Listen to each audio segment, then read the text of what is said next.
or until the baby fully understands what's going on, then the baby can afford its own room.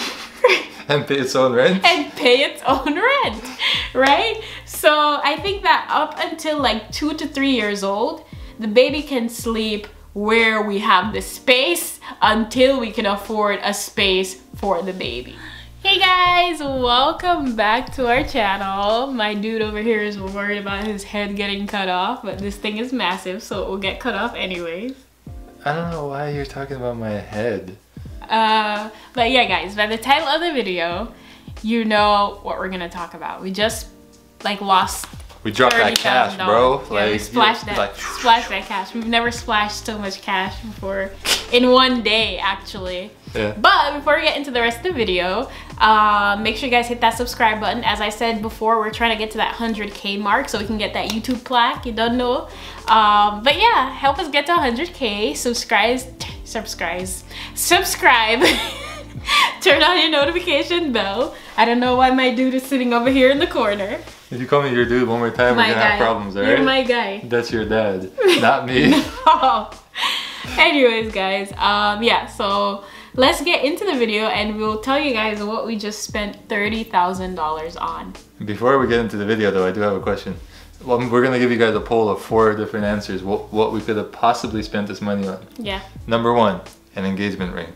Number 2, a new brand luxury car. A new brand luxury? A brand new one. I don't care. Alright. Number 3, a month-long trip around Asia. Ooh, Thailand's looking really good right now. And number 4, what? A down payment on the house. Yeah, so you guys pick your choice. 1, 2, 3, or 4. Pause the video, leave your comment down below. I want to see how you guys are thinking and how much you actually know us. So you guys have been following us for a while, and if you're new, welcome. Also, if you came from our recent video, you know that we just bought a house, right? We just brought, not a house, it's a condo, right? We bought a home. A home, yeah. Yeah. But I'd love to see what you guys think, so I'm gonna pause the video as well and read the comments. But anyways, let's get into it. I'll give you guys the big reveal. Drum roll, please. Okay, guys. You wanna tell them? Alright guys, so for those of you who actually follow us, it's kind of a tough choice, right? Because we could have went to Thailand for like a month. Yeah. It would have been nice to do that, but we're like, you know what? Let's just be responsible. Let's actually be adults and grow up and buy that engagement ring. I mean, no, let's actually be adults and get that new car. No, I mean. And get rid of that Scion, the 2008. Oh, what? The 2008 Scion? The 2008 Scion that's like falling apart. Literally, guys, we have to put a stick in the back of the car to hold the trunk up right now. Yeah, but that's like a small fix. Anyway, guys, so we put the money into the house. Well, yeah. The future home. So, the $30,000 wasn't used for anything like luxury. It was like an investment into, it is an investment into our future. And basically we put the money into the condo that we bought. So we had to come up front with 30K to put down in order to, like, that was a down payment. So there are many different down payment options, but we chose to go out of pocket and just pay 30,000 down, because if we were gonna do like an other type of loan, like an FHA or like for example a NACA, we'd have to sign up for those programs, get approved for them, and I was kind of in a rush to have an apartment before I started working.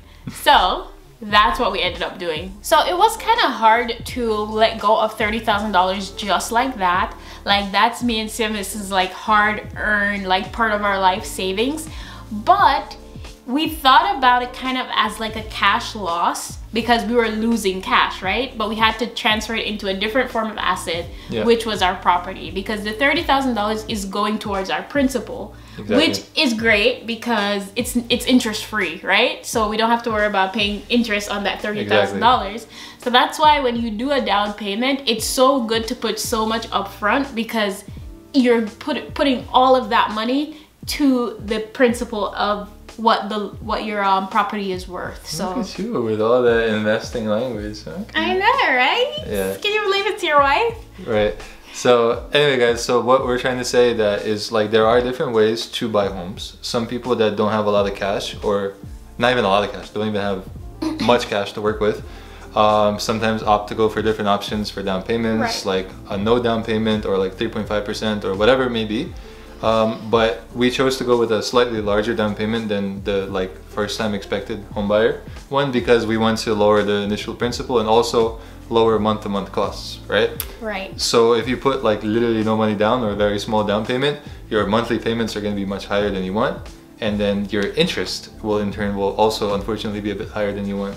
Right. So we tried to erase as much of that as possible from the start, and then we're going to aggressively down pay the house as time goes. But for now, we were like, all right, 30K is going to be like a comfortable amount of money that we can part with. Yeah, we can part with for the time being. Yeah. And to be fair, 30K is not a lot of money for some people, right? But for us, that was a lot of money because we're broke college kids, right? I can't even use that anymore because we both graduated. But yeah, so 30K, some people can put down 100K, and like I said, the more you put down, the better it is for you. But some people can't even put down like 20K. Some people have to put like 10 or 11, 17. It does matter because at the end you end up paying more. But if that's what you can afford, you have to just stay in your financial lane. And speaking of living in your financial lane, I remember like we got a lot of comments about us buying instead of renting and everything. And when you're buying, like we said, you need that down payment. So if you can't afford that initial down payment, don't stress yourself to go run to buy a property and end up being broke in the end. So we did everything on our own time, you know, like when we were ready and when we found the right investment for us, and it had to be in the right location. Everything had to line up so well. And I was just telling Simas last night too, I'm glad we didn't rush into buying a house in the suburbs in Jersey or buying a house out here by where his parents live, just to say that we own a house. So it will feel like, you know, you have to do something right now just because everybody else is doing it, and the market is like flying and you have to get a house right now, blah blah blah. But do it on your own time, guys. Do it on your own time, if that's one thing I could tell anyone. Yeah, and you guys that have been watching us for a while, you've definitely seen us like exploring different homes and like different options. So like you saw us go to like a horror house out here one time and we're like, oh, it's like an up and coming area. This is like a 3-family house for like $100,000. And it had squatters. Let's go. And then it wasn't even just squatters. It had like no floors between like the different levels in the house. Tragic. It was horrible. Yeah, tragic. Exactly. Tragic. So like, obviously we weren't gonna buy that, but like we also saw other houses here in the suburbs that were like, good school district, reasonable commute to the city, but then it's like, it ain't for us, right? It could be for other people, but it's not for us. I'm a city girl. So anyway, so we ended up coming to a compromise on a lot of different things that like we both wanted, and we're like, all right, I could take a step back if you take a step back for this, and then we're like, we see each other and we meet in the middle. So, right. And some of the things that we had to compromise on with this particular property is the floor. So when we just started searching, we were looking for a top floor unit only, and there was no compromising that because we lived under someone before and we were regretting it. And then another thing that I don't know what just happened. So another thing that we were compromising on in this place is the price. It was a little bit above the range that we wanted, but a little bit above. So we were like, you know what? It's downtown. Let's just take it, you know? Because we knew the neighborhood and we know like what good can come from it. And we know that there is much potential for growth and the safety. Safety, absolutely. Yeah. So we compromised on the level, the floor that it's on, also the size of the apartment. Yeah, because we wanted a 2-bedroom, of course. I'm almost pregnant now, so. Listen, if you're looking in the New York area, the difference between a 1 and a 2-bedroom, and I know some people are like, oh, where's the guest room? Like, bruh, we can't afford a guest room because the extra guest room costs like an additional $300,000 to $400,000. Right. So it's like, it's a complete out of the question. It's not like, oh, just pay like a couple $1,000s more and you get a 2nd bedroom. No, no, no, no. Space is at the premium in New York and New York Metro. Yeah, and one thing that I will not do is stretch myself thin for guests that will only come like once every 2 or 3 years or once a month, you know? Like, there we are paying this big fat mortgage with a guest room for guests that are not even coming, and guests that will not help us to pay the mortgage, you know? Like, we have to, like I said, we have to stay in our financial lane, you know? But it would be nice. It would be nice to have all of those things. But yeah, we could have. What cost? We could have had that had we chosen a different neighborhood, but because of the neighborhood we chose, we decided that like we'll take the neighborhood over like additional things like parking or like an extra room or like a better floor. It was kind of painful to accept it, but like we had to because it just simply the reality of the situation. Right. And it's our first place. So we thought, okay, we're gonna stay here for a few years. Eventually we're gonna be exactly where we want to be. Okay, so I guess the last thing that I wanted to say is that if we get pregnant, will we be prepared in that 1 bedroom? We gotta go. Sorry, I melted. So I want to say that I thought about this. I analyzed and I calculated, and then I said it to Simas. Wow. Right? I said it. I said, Simas, if we get pregnant in 3 years or next year, the baby will literally not need a room of its own in the first 3 months of its life, or even in the first year of its life, right? And maybe I'm wrong. I never had a baby before. But the baby will not understand if it's sleeping in its own room or in our room, right? And or the living room. Or the living room. Because our living room is huge. We could put a crib in there. Yeah. Or until the baby fully understands what's going on, then the baby can afford its own room. And pay its own rent. And pay its own rent, right? So I think that up until like 2 to 3 years old, the baby can sleep where we have the space until we can afford a space for the baby. What do you think, sir?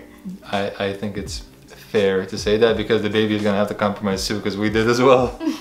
Exactly. Everybody has to pitch in and contribute. Right. So even the baby has to stay in its financial lane. Yeah. Like, we can't afford a extra bedroom for the baby right now. Yeah. So the baby's just gonna have to wait. Yeah, we did look like in different neighborhoods. We did see like other apartments that we technically could have afforded, but then it's like you look at the neighborhood. It's like, okay, what if you have a night shift or something, or what if I want to go out play basketball like later at night? How the hell am I gonna get back over there? Right? Yeah, and yeah. So these kind of things are like, we'll just have to deal with it. Right? Yeah. But I'm satisfied with the apartment that we got. Wow. I am satisfied. Me too. I think it's gonna be good. It's gonna be a good start for us. Hi guys, so my last piece of advice after going through this process and still technically not being done, if you are looking for property or you're advising somebody in your family or friends for property, I would say do not overpay for space you do not need. Absolutely. If it's just the two of us, we don't really need 2 bedrooms, 3 bedrooms or anything like that. Definitely make sure you'll be in an area that you'll be happy with long term, not just today, not because of whatever the political or pandemic situation is today. Think about it like 2, 3 years, 5 years down the line. Is this where you want to be? Obviously commute, you know, if parking matters to you, if the train matters to you, buses matter, like who are your neighbors? What's in your neighborhood? Like, do you like pizza shops? Do you like delis? Do you like liquor stores? Like whatever is there, like you have to make sure that you're happy with where you are. So we took all those steps, we checked most of the boxes and we're like, all right, this is where it has to be. And of course the price. And also my advice would be save as much as you can to assist with the down payment. And also you can apply for different grants, first time home buyers, things that are out there. There's NACA, which is like, it's not government, but it's a national program that helps I think it's first-time home buyers to buy properties, even sometimes with no money down. And it's really a legitimate program, so look into them. We'll leave links down in the description of different things that you can use if you're interested in buying a house. Yeah, and even if you're lower income or like you think you can't afford a house, you probably can. You just have to look into the state, city, county grants, whatever is happening. There's a lot of different ways to own your home. Anyways. That's it. Alright guys, that's it for this video. Hopefully you enjoyed it and we'll see you in the next one. That's what I do. Alright.